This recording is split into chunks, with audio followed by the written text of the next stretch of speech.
Je viens de déposer Sylvain chez le vétérinaire, les Chamis. Il est hospitalisé pour l'instant. Tout à l'heure, il a fait des selles devant nous. Je vous mets la photo. Donc on décide d'appeler tout de suite le vétérinaire puisque Sylvain a des problèmes de diarrhée depuis qu'il est petit. Il a eu la giardiose. Ça a duré longtemps. La giardiose, c'est très difficile de s'en débarrasser. On en était venu à peu près à bout. Il faisait des belles selles, très peu de diarrhée et pas liquide.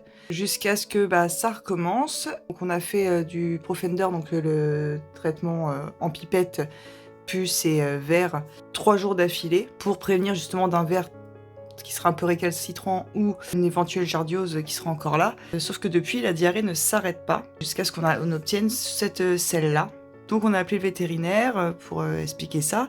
Et pendant l'appel, il était assis par terre et il s'est relevé et on a vu une tache de sang. Ça je vous mets pas parce que je pense que ça passera pas sur TikTok parce que là ça se voit que c'est vraiment du sang. Vraiment du sang, hein, pas de sel avec, juste du sang. Je l'ai amené de suite. Il est un petit peu déshydraté. Il a un bon état général, sinon hein, il joue, il mange, il cause, il est tout ce qu'il y a de plus normal. Ça reste un chaton de petite taille, donc potentiellement un peu plus fragile. Il est pas très gros, hein, il a même beaucoup de mal à prendre du poids. Elle a décidé de le garder cette nuit. On ne sait pas s'il sort demain.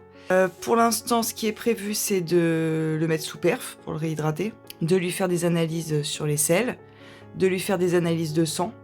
Et on voit demain matin à 8h30 ce que ça donne les résultats déjà, pour avoir une idée de ce qui se passe. Ensuite on verra s'il peut sortir demain ou s'il a besoin de rester un petit peu pour se requinquer, et en fonction aussi de ce qu'il a. Donc je voulais vous tenir au courant.